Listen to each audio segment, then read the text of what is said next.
Online class में एक बार फिर से आप सभी का हार्दिक स्वागत और अभिनंदन है।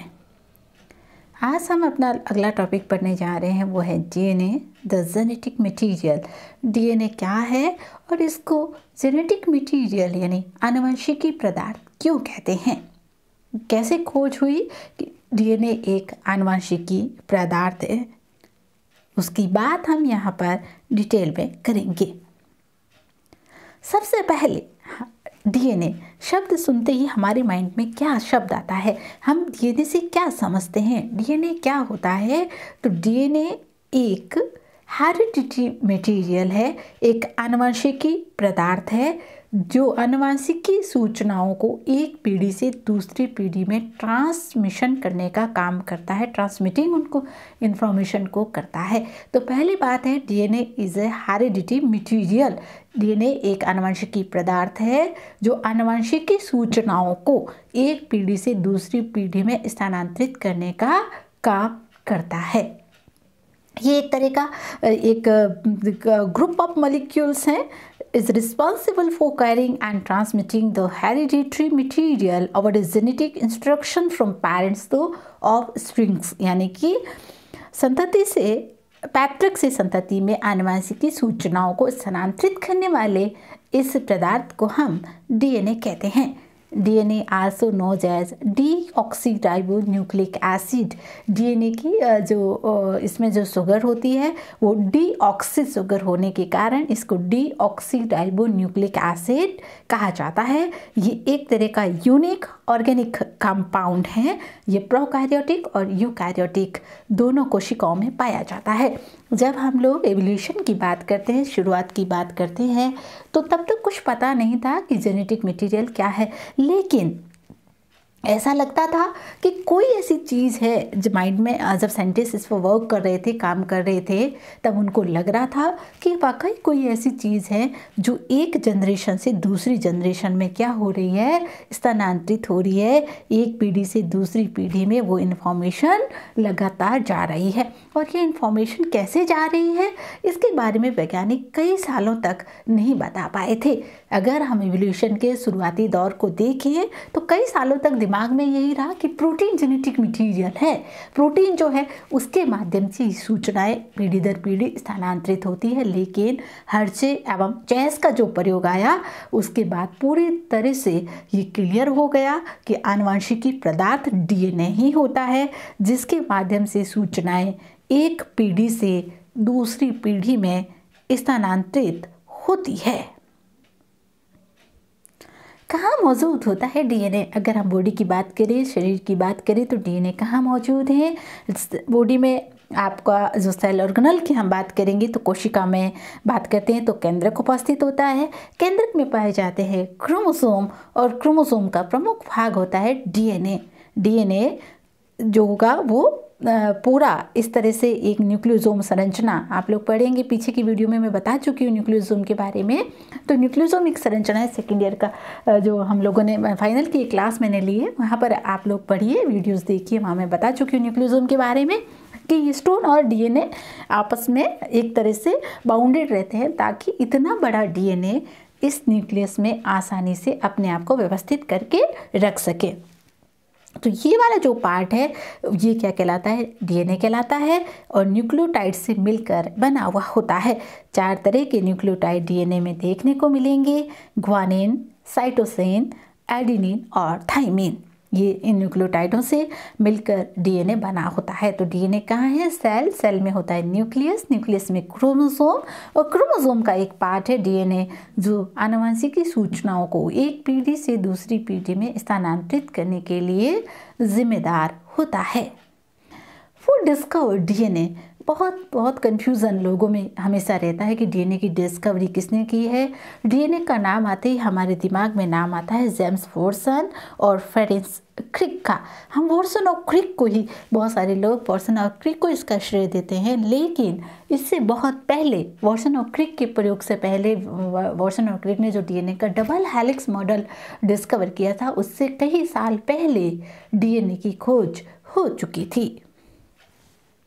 डीएनए की खोज करने का श्रेय, डीएनए का जो डिस्कवर करने का श्रेय है वो फ्रेडरिक मिशर को जाता है। फ्रेडरिक मिशर एक साइंटिस्ट हुए हैं जिन्होंने डीएनए की खोज की है। इन्हें खोजकर्ता कहा जाता है। 1869 में इन्होंने डीएनए की खोज की और इसका नाम न्यूक्लिन दिया। चूँकि ये WBC पे काम कर रहे थे, डेड WBC पर काम कर रहे थे, तो उन्होंने देखा कि कुछ ऐसा मटेरियल है इस WBC में जो उसके न्यूक्लियस में मौजूद है, तो उसको उन्होंने नाम डीएनए न देकर क्या नाम दिया, न्यूक्लिन यहाँ पर नाम दिया है।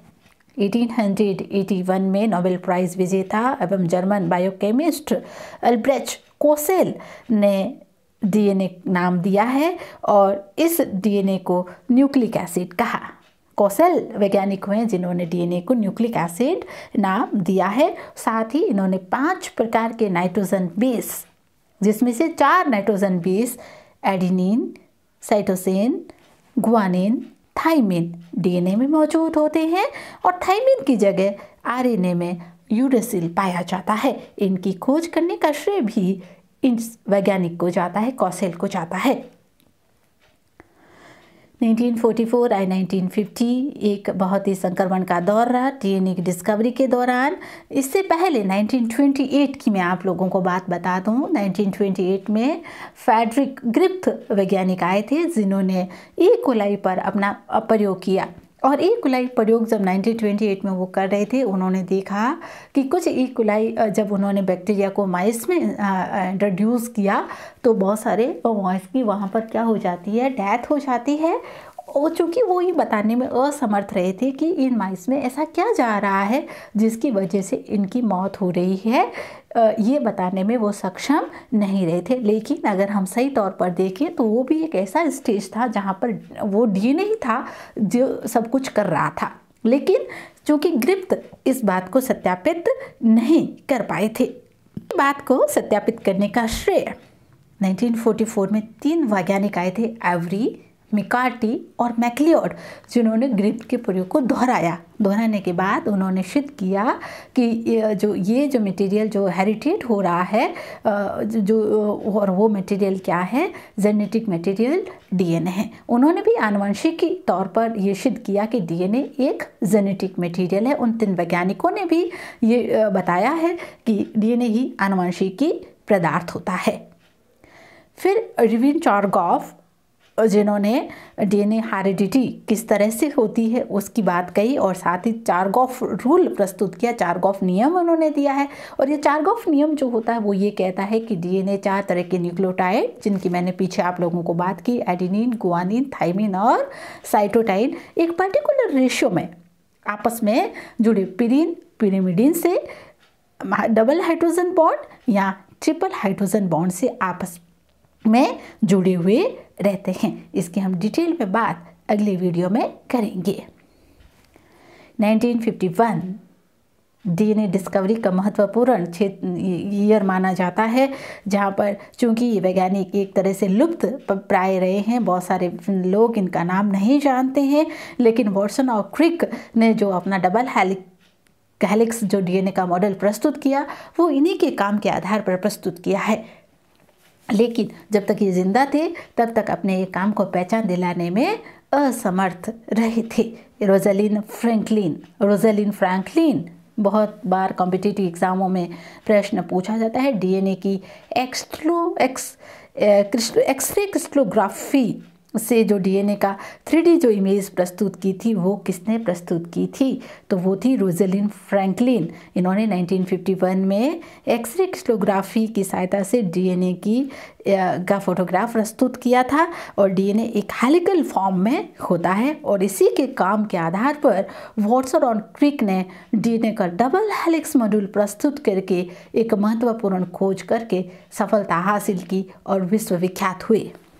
और इन्होंने ये काम, वॉटसन और क्रिक ने ये काम 1953 में किया है। डबल हेलिक्स डीएनए का स्ट्रक्चर यहाँ पर मौजूद जो है वो प्रस्तुत किया है। डीएनए का सर्वमान्य संरचना डीएनए स्ट्रक्चर की हम बात करते हैं तो हम यहाँ पर वॉटसन और क्रिक के द्वारा प्रस्तुत किए गए डबल हेलिक्स डीएनए मॉडल की बात करेंगे, जिसकी बात हम स्ट्रक्चर ऑफ डीएनए में नेक्स्ट वीडियो में करेंगे। ये हिस्ट्री की एक छोटी सी हिस्ट्री मैंने आप लोगों को, एक फ़ोटोग्राफ है, बहुत सारे कॉम्पिटिटिव एग्जामों के क्वेश्चन इस एक फ़ोटोग्राफ से क्लियर हो रहे हैं। सबसे पहले 1865 में मेडल आए थे जिन्होंने जीन तो नहीं कहा, लेकिन जीन की जगह एक शब्द दिया था कारक, जो हेरिडिटी के लिए रिस्पॉन्सिबल है, वो आनुवंशिक के लिए जिम्मेदार हैं। इसके बाद 1869 में मिशर आए हैं जिन्होंने डीएनए को आइडेंटिफाई किया और न्यूक्लिक नाम दिया था। फिर 1902 में सटेनोव बोवेरी ने क्रोमोसोम का theory, heredity theory of chromosome प्रस्तुत की। बहुत ही फेमस थ्योरी है सटेनोव बोवेरी की। उसके बाद 1915 में मॉर्गन आए थे जिन्होंने इन्होंने भी जो हाउस फ्लाई है उस पर काम करते हुए थ्योरी प्रस्तुत की, एक हेरिडिटी की थ्योरी क्रोमोसोम। मूलर ने म्यूटेशन पे काम किया है। उसके बाद 1920 ग्रिप ने ट्रांसफॉर्मेशन की सहायता से अपना ट्रांसफॉर्मेशन का एक्सपेरिमेंट किया था बैक्टीरिया पे। हैमरलिंग आए थे, heredity information contain in the nucleic acid in the eukaryotic cell. Hammerling ने सबसे पहले ये कहा था कि न्यूक्लियस के अंदर ही जेनेटिक इन्फॉर्मेशन का स्टोरेज रहती है। उसके बाद 1931 में मैक्लिंटोक आई। मैक्लिंटोक ने कहा कि जेनेटिक रिकॉम्बिनेशन जो क्रॉन में होता है ट्रांसपोजेबल एलिमेंट से, उनकी बात उन्होंने की थी। 1941 में बीडल और टोटम, बहुत इंपॉर्टेंट नाम है बीडल और टोटम का भी, जिन्होंने one gene one enzyme theory प्रस्तुत की है। 1944 एक संक्रमण दौर रहा डीएनए डिस्कवरी का, डीएनए को आनुवंशिकी पदार्थ घोषित करने का, जहां पर एवेरी, मैक्लियोड और मिकार्टी ने कहा कि डीएनए जो है वो डीएनए है जो आनुवंशिकी सूचनाओं को स्थानांतरित करने के लिए जिम्मेदार होता है। 1950 में चॉरगॉफ ने एक रूल प्रस्तुत किया जो एडेनिन ग्वानिन के साथ जुड़ा रहता है। एडेनिन और थाइमिन के बीच में डबल हाइड्रोजन बॉन्ड, ग्वानिन और साइटोसिन के बीच में ट्रिपल हाइड्रोजन बॉन्ड होता है। इसे चारगॉफ रूल कहा गया। 1952 में हर्चे एवं चैस आए थे जिन्होंने रेडियो एक्टिव लैबलिंग से ये प्रूव किया कि डीएनए ही आनुवंशिकी पदार्थ है। वैज्ञानिक अब तक मानते आ रहे थे प्रोटीन को लेकर कि प्रोटीन आनुवंशिकी पदार्थ हो सकता है, उसको यहाँ पर पूरी तरह से खारिज करते हुए एक यूनिवर्सल एक्सपेरिमेंट किया रेडियो एक्टिव यौगिकों के साथ, और ये प्रूव किया कि जेनेटिक मटेरियल डीएनए ही होता है जो हेरिडिटी के लिए रिस्पॉन्सिबल है, जिम्मेदार है। 1953 में वॉटसन और क्रिक ने डीएनए के डबल हेलिकल स्ट्रक्चर को प्रस्तुत किया है। 1990s में जीनोम सीक्वेंसिंग, बहुत एडवांस आ गए, हमने डीएनए की पूरी सीक्वेंसिंग को हमने ज्ञात कर लिया है। उससे पहले 1961 में जैकब और मोनार्ड ने जो है वो mRNA के लेकर, जैकब और मोनार्ड के लिए आप सब लोग जानते हैं, जिन्होंने ओपेरॉन मॉडल प्रस्तुत किया है। और आज के दौर में हमने पूरी डीएनए सीक्वेंसिंग को जान लिया है। डीएनए का जो सीक्वेंस होती है वो किस तरह से मौजूद होती है, वो सीक्वेंसिंग क्या है, उसके आधार पर हम कई तरह की ऐसी जेनेटिक डिजीज़ जो हेरिडेट हो रही थी पीढ़ी दर पीढ़ी, हम उनका इलाज कर पा रहे हैं। उन डिजीज़ को हम रोक सकते हैं अर्ली स्टेज में, अगर हम थोड़ा अवेयर हो जाए तो वो सारा पॉसिबल हुआ है जीनोमिक्स की सहायता से। डीएनए को पॉलीन्यूक्लियोटाइड मॉलिक्यूल क्यों कहते हैं, मैंने आप लोगों को भी बता ही दिया कि डीएनए जो होता है वो न्यूक्लियोटाइड से मिलकर बना होता है। एडेनिन, ग्वानिन, थाइमिन और साइटोसिन की सहायता से बना होता है। दो न्यूक्लियोटाइड्स, ये न्यूक्लियोटाइड एक पूरी चेन में आपस में जुड़कर एक लंबी न्यूक्लियोटाइड चेन बनाते हैं जिसे पॉलीन्यूक्लियोटाइड चेन कहा जाता है। डीएनए में दो पॉलीन्यूक्लियोटाइड चेन आपस में जुड़ी हुई रहती है, तो इसलिए इसको पॉलीन्यूक्लियोटाइड मॉलिक्यूल कहा जाता है। डीएनए किसका बना हुआ होता है, मैंने आप लोगों को बता ही दिया। डीएनए न्यूक्लियोटाइड का बना होता है। न्यूक्लियोटाइड में क्या क्या होते हैं, शुगर, फॉस्फेट ग्रुप और नाइट्रोजन बेस। एक होता है न्यूक्लियोसाइड और एक होता है न्यूक्लियोटाइड। इसकी बात भी हम नेक्स्ट वीडियो में करेंगे जब हम डीएनए का स्ट्रक्चर पढ़ेंगे। न्यूक्लियोटाइड में है आपके sugar, phosphate plus nitrogen base pair. Nitrogen base pair, चार तरह के नाइट्रोजन बेस पेयर है, एडेनिन, साइटोसिन, ग्वानिन और thymine. DNA is a genetic material.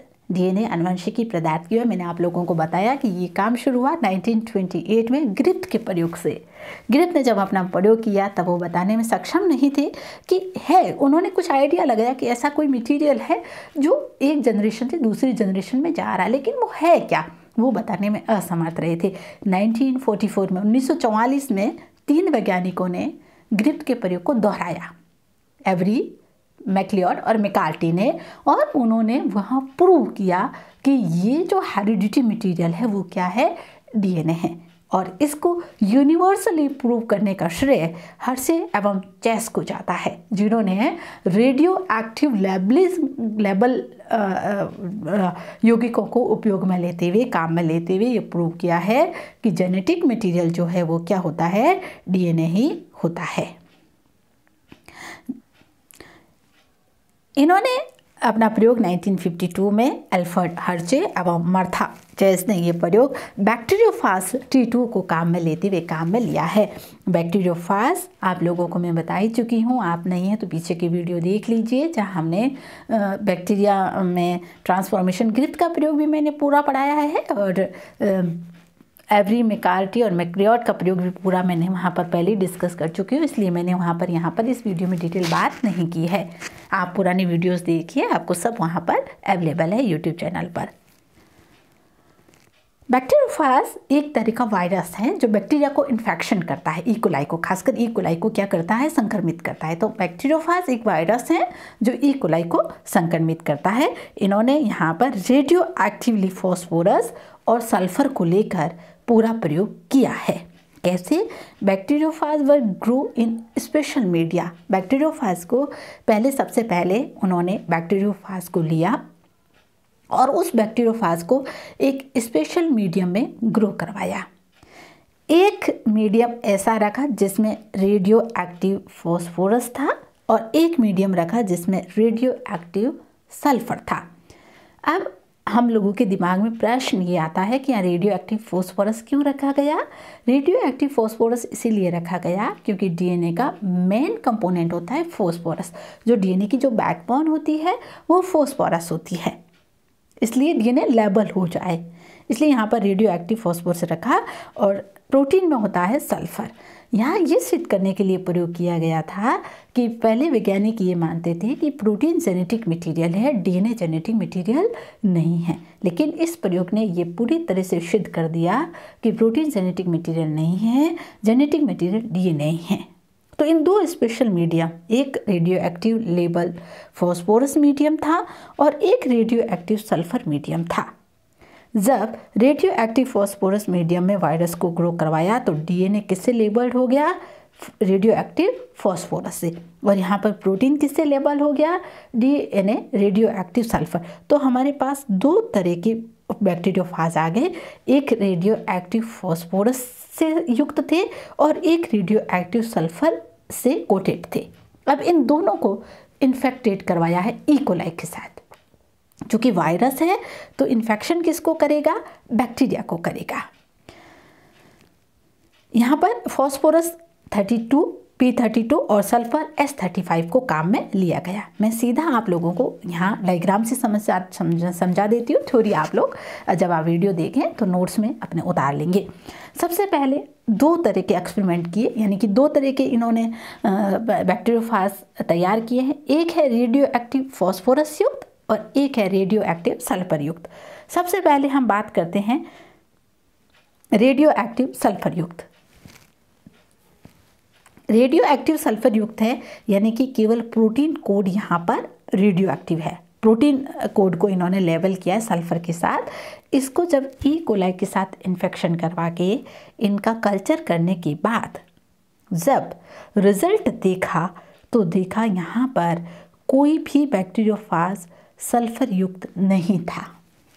हम सब लोग जानते हैं कि जब बैक्टीरियोफाज किसी भी बैक्टीरिया को इन्फेक्ट करता है तो वो उसके बॉडी में जाकर अपनी नई कॉलोनीज तैयार करता है। बैक्टीरियोफाज की कई कॉलोनीज बनती है। तो जब उन्होंने देखा कि जो भी नए बैक्टीरियोफाज बने हैं उसमें एक भी बैक्टीरियोफाज में रेडियो एक्टिव सल्फर नहीं था। एक भी बैक्टीरिया में रेडियो एक्टिव सल्फर नहीं था। इसका मतलब ये हुआ कि ये जो प्रोटीन था वो बैक्टीरिया से बाहर रह गया, वो शरीर के अंदर प्रवेश करा ही नहीं, उसकी एंट्री बॉडी में हुई नहीं, वो हेरिडेट कर ही नहीं पाया। तो यहाँ पर ये संभावना खत्म हो गई कि प्रोटीन जेनेटिक मटेरियल है। दूसरे प्रयोग में उन्होंने क्या किया कि जो रेडियो एक्टिव P32 जो डीएनए जो जिसे लेबल था उसको किसके साथ इन्फेक्शन करवाया, वही बैक्टीरिया के साथ, फिर ब्लीडिंग की जिससे बैक्टीरियोफाज रिमूव हो जाए, और बाद में जब सेंट्रीफ्यूज करके देखा गया कि जो नए बैक्टीरियोफाज कॉलोनीज बनी हैं उस बैक्टीरियोफाज कॉलोनी में रेडियो एक्टिव फॉस्फोरस युक्त बैक्टीरियोफाज मौजूद है। रेडियो एक्टिव फॉस्फोरस युक्त बैक्टीरियोफाज वहाँ पर मौजूद होते हैं। इस आधार पर उन्होंने ये सत्यापित किया कि डीएनए था, जेनेटिक मटेरियल हेरिडेट हुआ। ये बैक्टीरियल सेल में हेरिडेट होने के कारण जो नई बैक्टीरियोफाज कॉलोनी बनी उसमें भी ये मटेरियल एक जनरेशन से दूसरी जनरेशन में गया। इस कारण इनकी कॉलोनी में ये मटेरियल डिक्टेट हुआ है। इस आधार पर इस पूरे एक्सपेरिमेंट का ये जो कंक्लूजन निकला वो ये कंक्लूजन था कि bacteria which were infected by radio active DNA virus were radio active, कि जिन बैक्टीरियोफाज को रेडियो एक्टिव डीएनए के साथ इन्फेक्शन करवाया गया, जो नए बैक्टीरियोफाज बने, जो वायरस बने, वो कैसे थे, रेडियो एक्टिव थे। लेकिन जिन वायरसेस को केवल सल्फर युक्त रेडियो एक्टिव के साथ करवाया वहाँ पर वो नॉन रेडियो एक्टिव थे, क्योंकि वहाँ प्रोटीन था रेडियो एक्टिव, और ये प्रोटीन जो है वो एक जनरेशन दूसरी जनरेशन में जाने में सक्षम नहीं हो पाया। These observation infer that the virus that had radioactive DNA transferred their DNA to bacteria। ये है कि वायरस ने अपना डीएनए बैक्टीरिया में डाला, जिससे जो नई बैक्टीरियोफाज कॉलोनी बनी उसमें क्या मिला, हमें रेडियो एक्टिव डीएनए मिला। और ये पूरा प्रयोग ये सिद्ध करता है कि डीएनए जेनेटिक मटेरियल है, प्रोटीन जेनेटिक मटेरियल नहीं है। तो हर्चे चेस का जो प्रयोग था वो यूनिवर्सली एक्सेप्टेड प्रयोग है, जो ये सिद्ध करता है डीएनए जेनेटिक मटेरियल है, न कि प्रोटीन। अगले वीडियो में हम लोग जो बात करेंगे, हम अगले वीडियो में बात करेंगे स्ट्रक्चर ऑफ डीएनए, जो डबल हेलिकल डीएनए का मॉडल जो प्रस्तुत किया है वाटसन एवं क्रिक ने, उस मॉडल की हम यहाँ पर डिटेल में बात करेंगे। तो कुछ पॉइंट्स हैं, आप ध्यान में रखिए। डीएनए क्या है? DNA is a genetic material responsible for transfer of genetic information one generation to another generation. पहले ये माना जाता था कि प्रोटीन जेनेटिक मटेरियल है, लेकिन चेस के प्रयोग ने पूरी तरह से इसको खारिज करते हुए ये सिद्ध किया कि डीएनए ही जेनेटिक मटेरियल है। खोजकर्ता मिशर है डीएनए के, और डबल हेलिकल डीएनए जो प्रस्तुत किया वो किसने प्रस्तुत किया है? वाटसन एवं क्रिक ने प्रस्तुत किया है। अच्छे से इस वीडियो को देखिए ताकि जब हम डीएनए का स्ट्रक्चर पढ़ें तो आसानी से आप उसको समझ सकें। Thank you.